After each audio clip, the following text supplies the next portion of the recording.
How can I be serious doing an interview with you? It's difficult when you do it with somebody you know. But we've got to do it.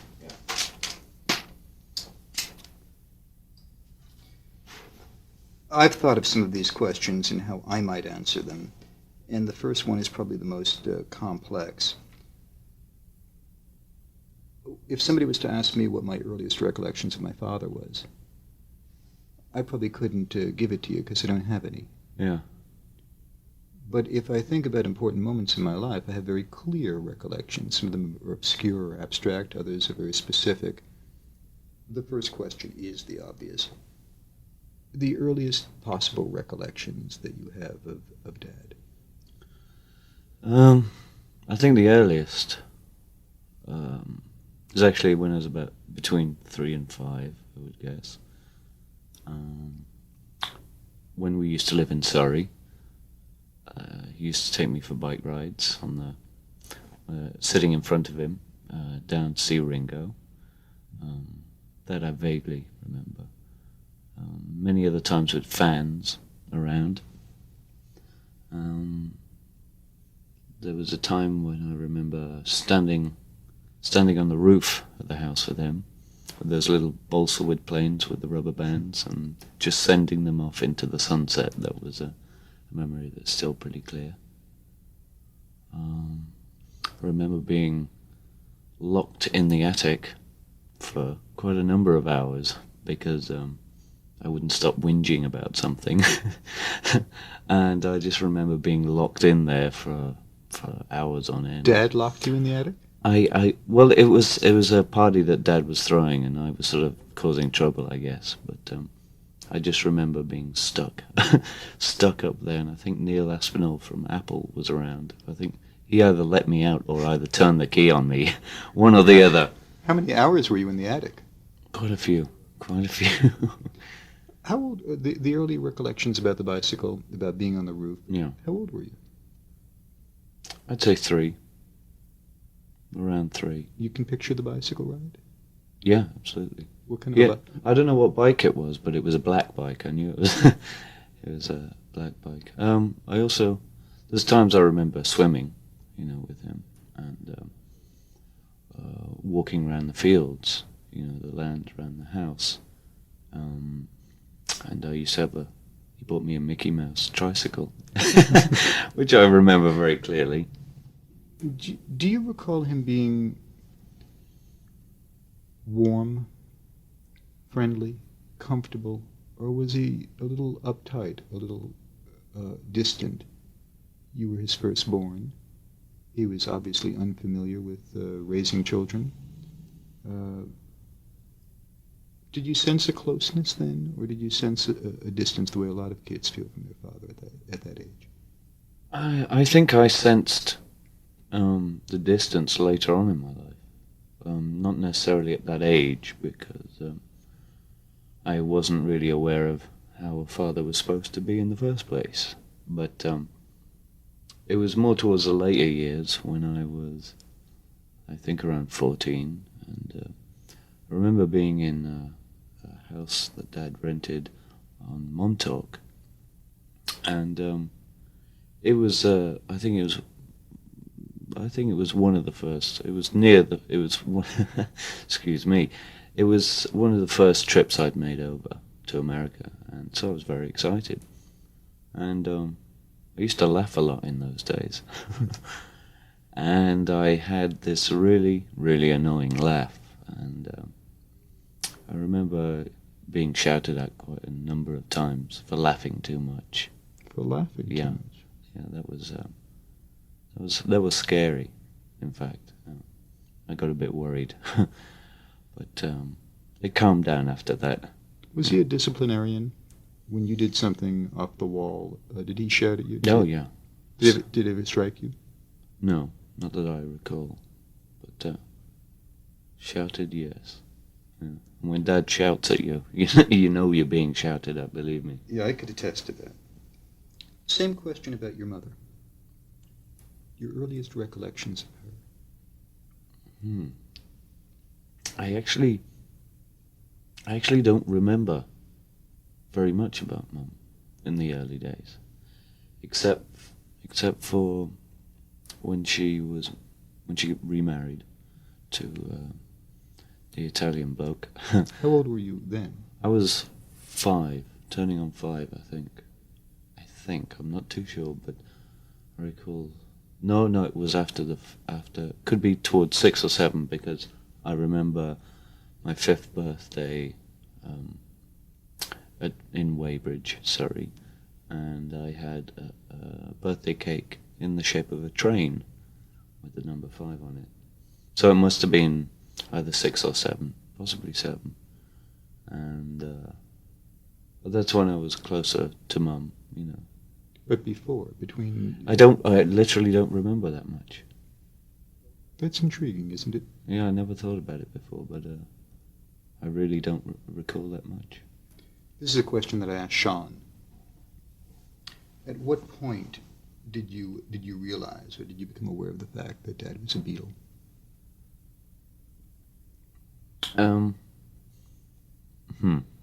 Well, in Weybridge again, there was always tons of fans. I mean, loads of people all the time.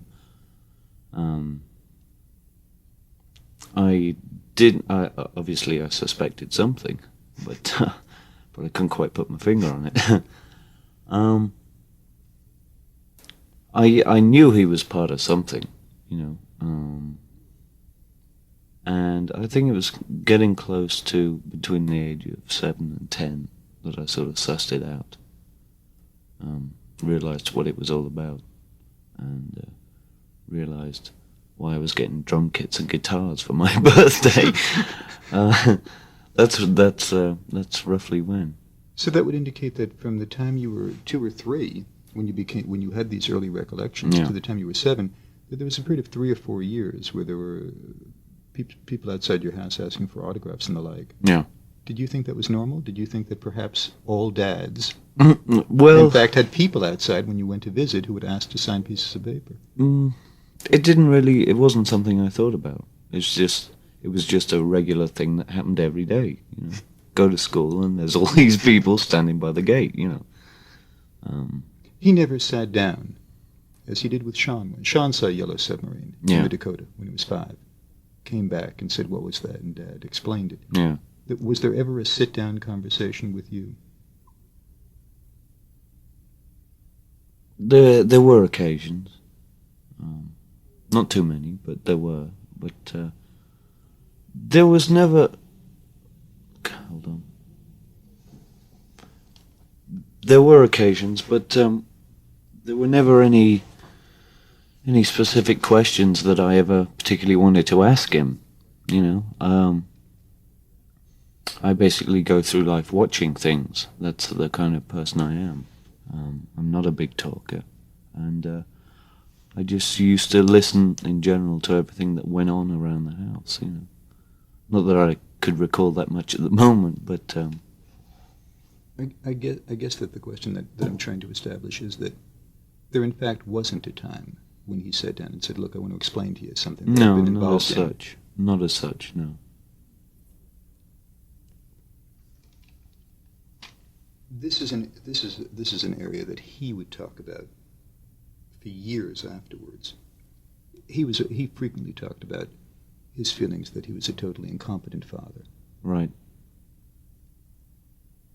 Did it seem to bother you at the time, when he would split to do Beatle business? Did you accept that as being something that fathers did? Did you begin to miss him at that time? Did you resent it? No, I didn't know anything. Because I wasn't... See, there was always 1,000 people around the house. So, basically I was always occupied with someone or another. So if Dad disappeared, I didn't really notice, you know. And if he'd come back, I'd go, "Well, hey, yippee," you know. But I didn't really notice the going away at all. You're saying you did not miss him? Mm-hmm. Yeah. Was that... I'm jumping ahead about 20 years in the story. But was that something you ever explained to him? I mean, he was very disturbed about the fact that he presumed that you missed him in some way. No, well, no, I never explained or asked any question because I basically thought that's the way it was. I basically took it for granted that that's how things are. But I mean, later in life. Later in life. Did you ever say to him, "Don't be so hard on yourself about this, about being a lousy father and all of it. It wasn't painful for me. I really didn't miss you when you went off to the Ed Sullivan Show. I just accepted that as reality." Were you ever able to have that conversation? No. Never got round to it. Although I had those feelings, later on in life. You never articulated them? No, never. I wasn't strong enough to approach him at that time. You mentioned some of these, but the question reads, what were some of your favorite things that you did with him?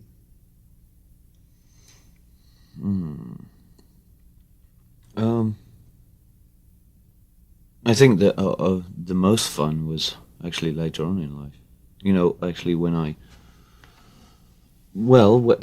I got to actually go and see him, when Mum and Dad had separated and he was in Tittenhouse Park. And I used to go and see him at the weekends and just be an idiot with him, there was 99 acres of fields to be an idiot with him. And a man-made lake. So there was boats, there was amphicat buggies, the six-wheeler things that float as well as go anywhere. There was a golf cart. There was a studio there. There was many rooms to play in. At that time, I recall them, Yoko and Dad, putting me in a spare bedroom that was so scary because it was such a huge house, and there was a room closer, but for some reason I got this room way down the hallway in the dark, and it was I never understood why he put me there. That's puzzling. Was that a spooky old place? It looks beautiful in pictures. It's white and all that. Yeah, well, I think the room that I was in was sort of hadn't been approached yet. It still had the old decor, wasn't finished, that's for sure. And I think there was some older ghosts in there too, Do you really think there were? I mean, was there a presence? Yeah, there was one night where I was particularly scared because I thought I heard or felt something, and I did run up and start banging on the door, but it was locked. Great. And he woke up and just said, "Go back to sleep. There's nothing to worry about." And that was that. Do you believe that house had a presence, some kind of? Well, it felt like it was a little, well, for me at that age as well. There's Dad and Yoko in this room, nice cozy big room up top. And I'm stuck in this sort of closet down the hallway there. Yeah, it was just my imagination, but it was an interesting, fun, but scary time as well. You've never been back there since that time, have you? No, I haven't. I've driven past it once or twice.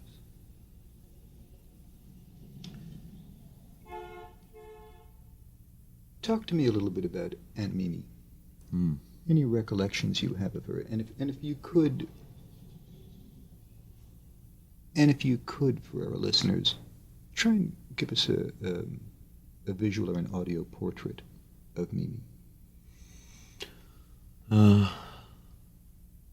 That's difficult. I don't remember too much about Mimi. I remember her house, the outside of it. She used to have, on the driveway, there was tarmac with white bits in it. I recall that, and it was by the sea, I think. I remember Dad used to have like a stretch Mercedes, a white one, which we used to go and visit her in. But apart from that, I couldn't tell you much more. Did he talk to you about her? He used to talk about her a lot, yeah. Not to me in general, but just used to talk about her. And if I was in the room, I'd be listening, and if not, you know. And you have not maintained contact with her, I presume? No, because I don't know. There was... I didn't really... I don't know, but I guess I didn't really feel a part of that. I was just dragging along, going to see this relation of Dad, so to speak. It never was. I don't remember there being a closeness. There might have been those, but I don't recall it. Did you sense a real affection between Dad and Mimi? I couldn't tell you. Couldn't tell you. It is. I mean, it is interesting to be aware of the fact that virtually all of these recollections takes place at a time when most of us could not remember any of these details. So just the fact that you remember the white specks and the tarmac is more than I can. Well, he used to have an aunt in Glasgow, which we used to visit. No, I can't remember her name for the life of me. Really can't. But we used to go up there, and she used to cook homemade flapjacks and all these kind of things. That was when we had the accident. Now I recall. I just drew a blank on the aunt in Glasgow, but I think that's a pivotal point here in this history. Yeah. Talk about the accident. Talk about where you were going, who was in the car, what was going on, what was happening, about when. That'd be helpful to us. Well, I don't know where we were going. I have no idea. Wasn't it to see the aunt in Glasgow? It probably was, but we were probably already there, I think. We'd seen her already, and we'd been down to the local town and all bought kilts and you know, respective kilts for respective names, I guess. I don't know. The actual accident, all I remember is sitting in the back with Yoko's daughter Kyoko and driving down a long and winding road, and the sun was just about setting. I don't recall how it happened.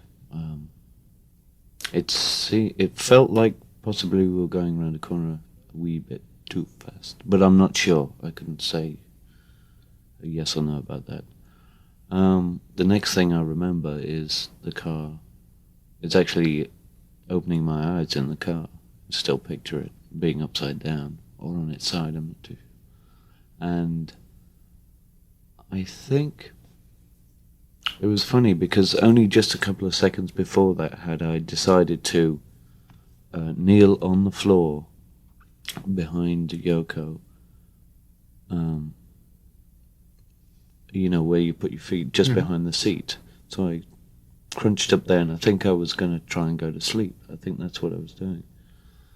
And when I actually woke up, Dad was unconscious, blood everywhere. Yoko was out. Kyoko, I don't even recall seeing her in the car, but she was there, I think. I crawled out of the car and got up onto the road, and there was a milestone there, or some kind of information stone.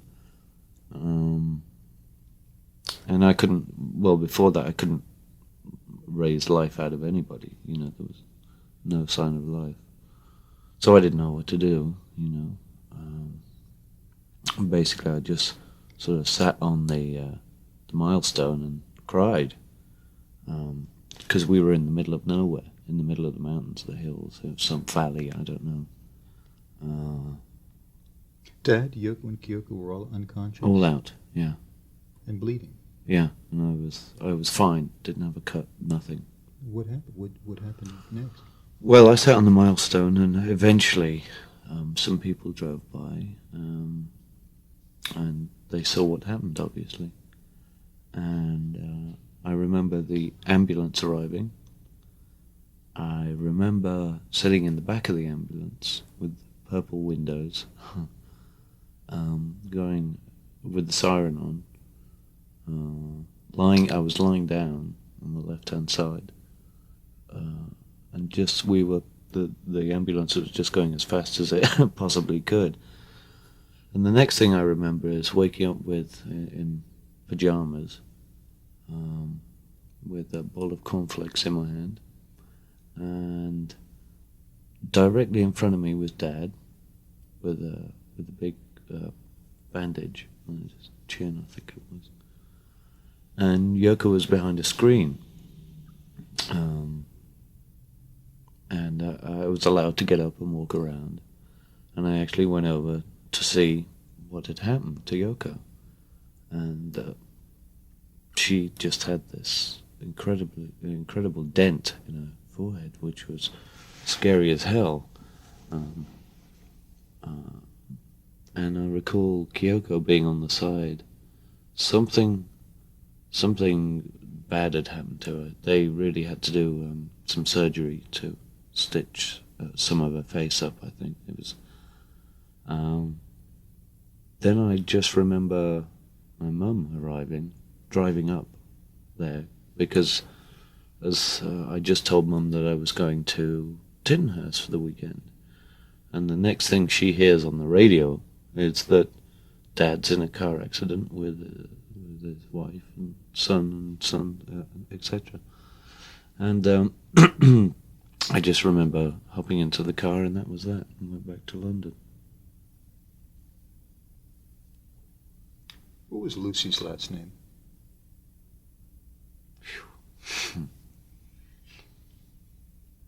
Wow.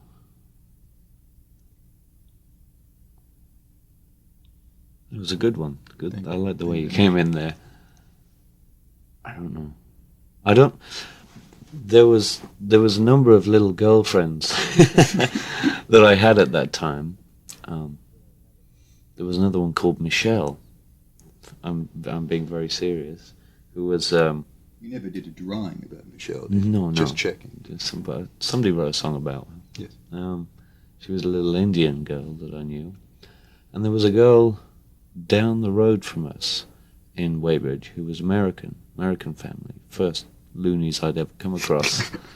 They had candy kisses everywhere, and it was just big and elaborate and everything else.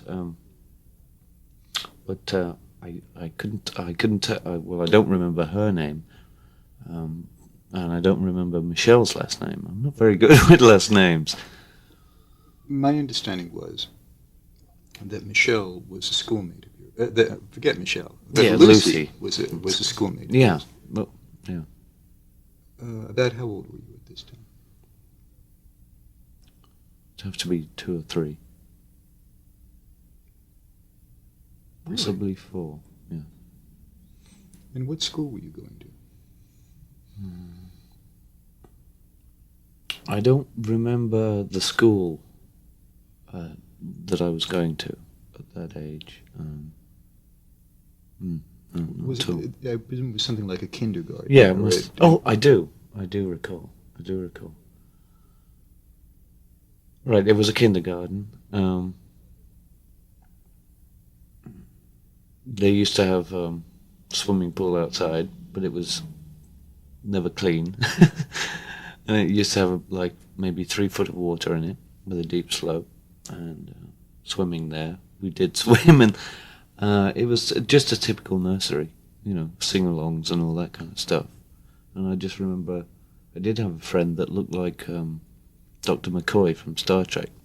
I just distinctly remember this poor kid's face that looked like, never mind, anyway, we'll skip that. But yeah, I don't know what it's called. I haven't got don't know. If you concentrated for a second, could you picture this girl, Lucy?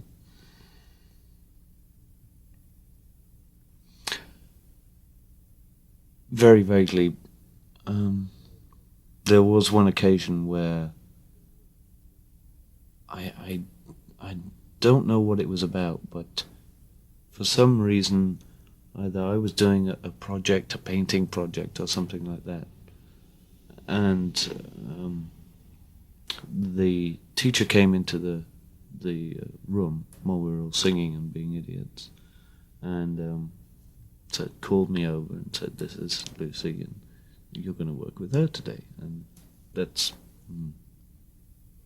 But I remember she had a fringe. Well, you call them bangs over here. Brown hair, bangs, and I think her hair was down to her shoulders. I'm not sure. I'm just seeing this image in the doorway. That's about it. And apparently I met her again. They did, in England, they did a Find Lucy contest. I never heard of this. Yeah. And they found Lucy? Apparently they did. And I couldn't tell whether it was her or not. I mean, that was 20 years ago. But we met. And no, in fact, it was in New York. They brought her to New York for after one of the shows. And I came back and they said, "This is Lucy." I said, "Oh, really?" I didn't know what to say. So we had a couple of pictures taken, which I don't have one, which I should try and track one down, actually. See if I can find Maybe Westwood One could have a Find Lucy Again contest. Find Lucy Again contest and see which Lucy comes up this shows up this time. But they had problems trying to find out whether it really was the right one, because they were asking me questions like a year before that to see if I could give them any details about where, when, which school. And all that. Although I assume if they get to school and they have a list of all the kids who went to school. Yeah. Because Dad has told the story so many times, and because it's obviously become part of the folklore of rock and roll, I just want to make certain that your recollection is the same as his. He said that you just brought a drawing home from school. There's a painting. A painting. Yeah, watercolor painting.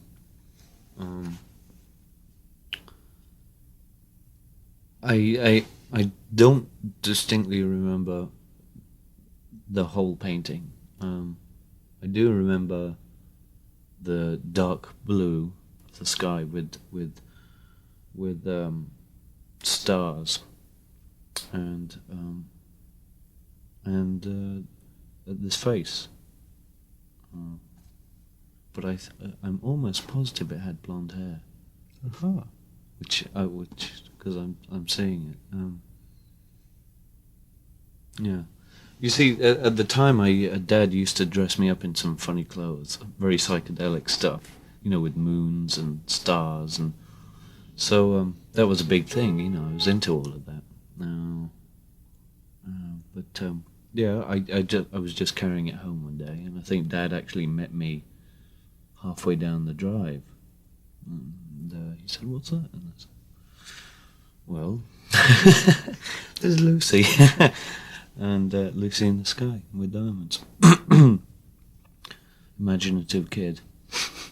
Any particular reason? I mean, it is an unusual response for a kid to give either a title for a painting, or especially a title that is that abstract and intriguing. Well, it's just that I used to imagine things a lot. I was very imaginative as a kid. I'd sit on the opposite the front door of Weybridge while Dad was loading and unloading equipment, and with a friend, I wouldn't know who it was. You were playing helicopters, just sitting up there and making the noises. I used to be inventive and try my hand at anything. So, where is that painting today? I've no idea. No idea. That would be nice to find. It's probably been in a trash can long ago and disappeared. I doubt it. I mean, because it obviously impressed Dad so much, clearly. He's talked about it for so long. He must have saved it. It might be somewhere. If anyone knows, let us know. Yeah. Yeah, I'd like to see if my painting's got any better since. In Tittenhurst Park, or one of the houses, I assume it was Tittenhurst, Dad had a recording studio set up. Tittenhurst. Did you spend any time in the studio with him? Not as such. I do remember running around, running in and out. I don't actually remember being inside doing anything specific. Or watching him do anything? I probably did. There was a large window to watch whoever was in there, and I probably sat around and watched him a couple of times. Can you recall the first time that you ever sat down with him and he showed you how to play an instrument?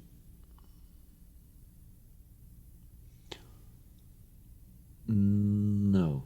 Well, I do remember later on when, after I could have been 11, 12, after I got the first guitar, and we did a live rock and roll gig at school, and the year before he sent me one of those just a tape recorder, Mm-hmm.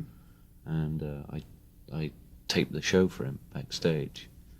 I don't know how it sounds, but actually I think I heard that tape not a couple of years ago.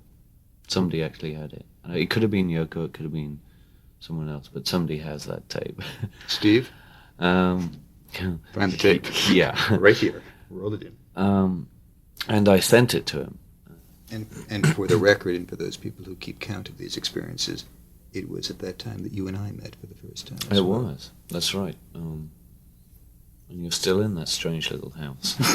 Yes, I don't move often. No, I thought it was a different colour at that time. Your living room, by the way, your carpet. It was brown. I thought it was purple. I was positive it was purple, and you had a telescope up there as well. Yes, I did. Yeah, you did. I don't remember much else about it, except it was where it is. And with that lift thing that you stand in. I remember that day. You were 11. I was probably just 15 or 16 at the time. Yeah. And the other leg. Dad woke me up at some ungodly hour of the morning, Yeah. shouting again from the street level of a house that I lived in Laurel Canyon. And he said that he wanted me to meet you. Right. I want you to meet my son, he said. And he brought you up. And this was an enormously uncomfortable experience. Yeah. I don't know if it was just the hour of the morning. I had just awakened. I was in my pajamas. You were totally confused as to why you were there, what was the purpose of this meeting, who this guy was. And Dad seemed uncomfortable. Really? Yeah. Yeah. Maybe it's just because I never associated him with fatherhood. Yeah. I still don't. It just seems so uncharacteristic. Yeah, it doesn't. And he said something like, I want to take Julian to the zoo. Mm-hmm. Why don't you come with us at 9 o'clock in the morning? And I said, well, I had something else I had to do. And we sat around and we talked for a while at the house. I remember you looking through the telescope. But he was nervous, and he was impatient, and in a way appeared to be looking for some kind of sense of approval. Yeah. That was the only time, I think, that I ever saw the two of you together. Yeah. And I would not see you again until 1980. Right. Did I get a view of him with you that was unusual, or was that fairly common, that he just appeared? No, I think he was a little uncomfortable with me. You know, he didn't know how to deal with me, what to do with me. You know, when he hadn't seen that much of me. He's not used to kids being around. I don't think he wasn't relaxed or settled by any means, purely because of that reason. You know? I'm interested in the way your relationship with him, with Dad, was changing in the 70s, the late 70s, and what was going on between the two of you. I mean, it's really only known between you and him, of course. But clearly we've heard a lot about alienation and a lot about missed moments. Was it really starting to come together toward the end, or do we really wish that it had, but it hadn't? No, I think it was. Give me some examples of that. Okay, getting towards the double fancy stage. He used to call me up, and we used to speak quite a lot. I mean, even before that, I used to speak to him a lot as well. I'd call him every week or every couple of days. And even if we didn't have anything to talk about, we'd make it up. But the main thing was we were starting to get a connection somehow. Just before what happened, he called me up and said, "Listen to this. This is I'm going to play you the track. It's some new stuff off the album." I said, "Well, that's good. Let me hear it then." And so instead of playing me a snippet of it, just general idea, I'd be on the phone for like 45 minutes listening to the album, and it was exciting, and basically after that, said, "Well, I think it's about time I should come over. I'm finished with school now," and that's when roughly I was going to come over, and hang out. What misconceptions do we have of him as a person, as a man? From the person that you knew to the person who the public remembers. How close is the public imagery to the reality? Very, I think. Very. I don't think there's much in it. You don't think there's much in it between anybody else knowing anything about Dad and me, except for those few moments that we shared together. Apart from that, I don't think I could tell anybody anything they didn't know about him. What was the thing that you admired most? Not in terms of his accomplishments publicly, but just in terms of him as a father to his son.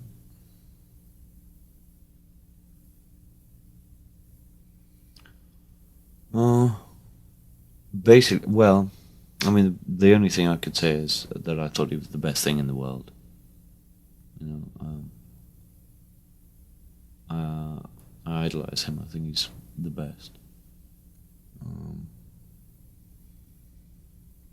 And it's